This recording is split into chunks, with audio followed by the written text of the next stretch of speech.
Bonjour à tous. Bref retour sur la soirée, la magnifique soirée de Champions League d'hier, et notamment sur le match donc du PSG, qui est avec l'Africa Sport National et mon club de cœur depuis tout petit. À chaque fois que je vois Désiré Doué jouer, je ne peux qu'avoir un, un vif regret par rapport au fait on soit passé à côté de ce joueur. Je pense qu'on est objectivement passé à côté de quelque chose d'équivalent à Yaya Touré ou Didier Drogba. C'est un jeune qui n'a que 19 ans. Au même âge, notamment Didier Drogba n'évoluait pas dans les mêmes sphères.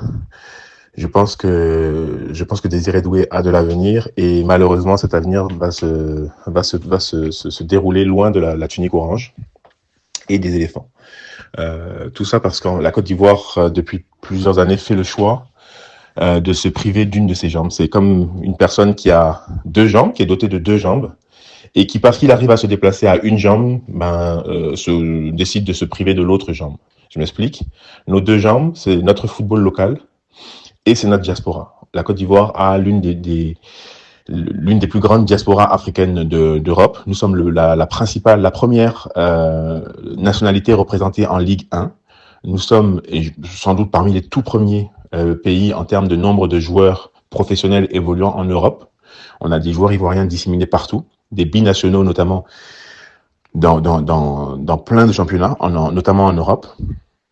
Et quand on écoute l'interview de Faye récemment, ou encore celle qui a été donnée encore plus récemment par Guéla Doué, le frère de Désiré Doué, on s'aperçoit que le seul contact qu'il y a entre le football ivoirien et les binationaux, c'est le téléphone d'Emers Faé et de son adjoint Guy Demel.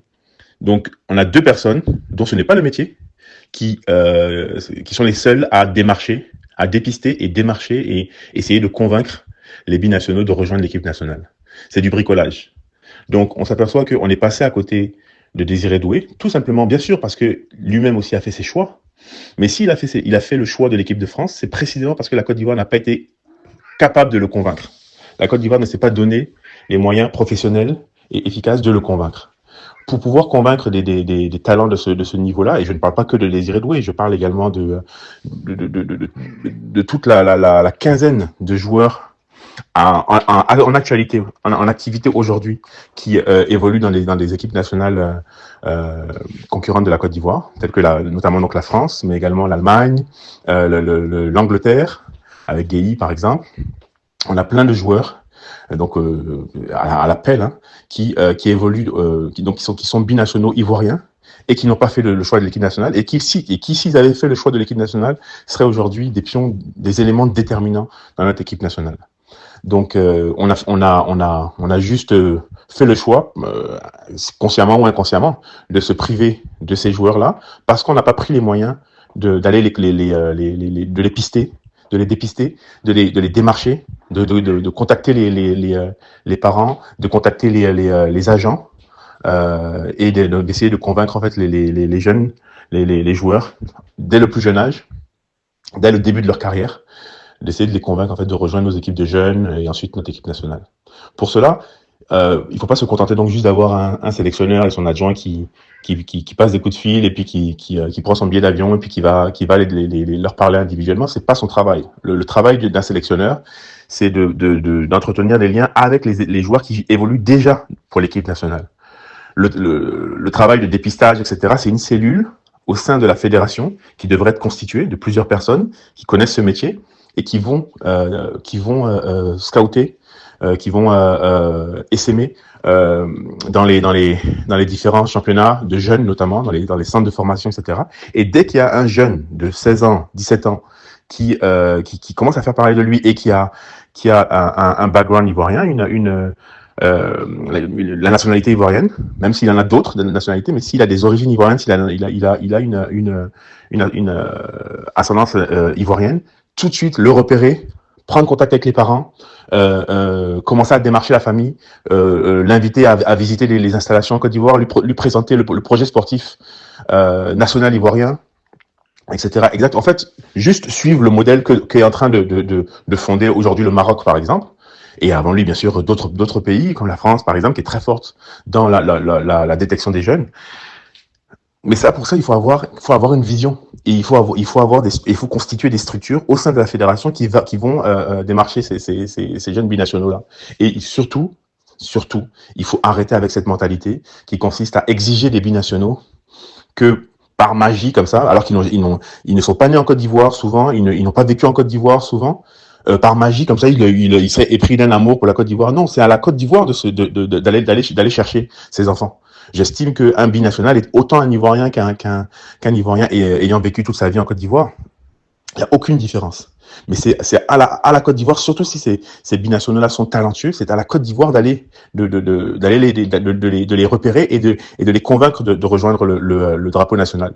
Si le Maroc, encore une fois, arrive à le faire, il n'y a aucune raison que la Côte d'Ivoire ne puisse pas le faire. Et je vous dis, on est passé à côté d'un trop gros nombre de joueurs. Moi, je n'accepte pas cette situation de voir notamment donc des Désiré Doué, mais avant lui, d'autres très bons joueurs. Et je ne parle même pas des Cissé, des Basile Boli, etc. Mais un trop grand nombre de joueurs, les Lenny Oro, aujourd'hui Fofana qui évolue comme 6 en équipe nationale de France, qui aurait pu être très utile justement au moment où on a besoin d'assurer la succession de séries. Je ne veux même pas les nommer, les compter, etc. Je veux juste que ça s'arrête et que la Côte d'Ivoire soit enfin ambitieuse et décide de marcher avec ses deux jambes. À la fois le football local, qui lui aussi n'est pas exploité à son plein potentiel, mais loin de là. C'est que récemment qu'on on a repris des compétitions de jeunes, OASU, etc. C'est un scandale dans un pays qui compte plus de 60% de jeunes de moins de 18 ans. De ne pas avoir de compétition de jeunes, c'est absolument incompréhensible. Également, encore une fois, on n'exploite pas notre formation locale parce que une trop grande partie des académies ne sont pas reliées à des clubs de football. On en a déjà parlé sur MVP Foot. Donc, on n'exploite pas assez. On n'exploite pas à son plein potentiel la première jambe de la Côte d'Ivoire, c'est-à-dire le football local, et on n'exploite vraiment pas assez les talents issus de la diaspora et nos binationaux en particulier. Notre équipe compte de nombreux binationaux, une bonne part de binationaux. Mais les plus talentueux, ou parmi les plus talentueux, tels que Désiré Doué notamment, parmi les plus talentueux, en fait, ils font tout de suite le choix d'autres équipes pour une simple raison, c'est que pendant trop longtemps, on a négligé les sélections de jeunes. Et donc, par exemple, un Désiré Doué, mais également même ceux qui jouent aujourd'hui pour la Côte d'Ivoire, à l'heure, etc., ont commencé avec les sélections de jeunes français, parce qu'ils n'ont jamais été approchés par les sélections de jeunes ivoiriens. La Côte d'Ivoire ne leur a pas présenté de projet de sélection de jeunes attrayants. Ça fait combien d'années qu'on n'a pas participé aux Jeux Olympiques? Ça fait combien d'années qu'on n'avait pas participé à la Coupe du Monde U17? Combien d'années que l'on passe à côté de grandes compétitions de U20, et on continue de le faire puisqu'on a encore une fois choisi de se désister de l'organisation de la compétition U20. Toutes ces choses-là sont des arguments en moins pour convaincre les binationaux dès le plus jeune âge de rejoindre les équipes de jeunes ivoiriens et entamer une carrière internationale avec la Côte d'Ivoire. Donc il faut absolument que la fédération se ressaisisse, tant au niveau du football local que de la politique envers les binationaux. Et il faut qu'il y ait une structure interne à la fédération qui soit mandatée pour dépister, démarcher et convaincre les plus talentueux de nos binationaux de rejoindre dès le plus jeune âge les sélections de jeunes et la sélection A ivoirienne. Il faut absolument que l'on soit enfin ambitieux et que l'on prenne ces choses-là en main en se servant de l'exemple de Désiré Doué qui, malheureusement, ne jouera pas pour la Côte d'Ivoire et ne nous apportera pas tout ce qu'il va pouvoir apporter, notamment à l'équipe de France grâce à son talent. Donc, on reste confiant dans le football ivoirien. On a plein de potentiel, on a un énorme potentiel et on va encore le démontrer, j'en suis persuadé, demain face au Sénégal avec les U17. Et allez les éléphants.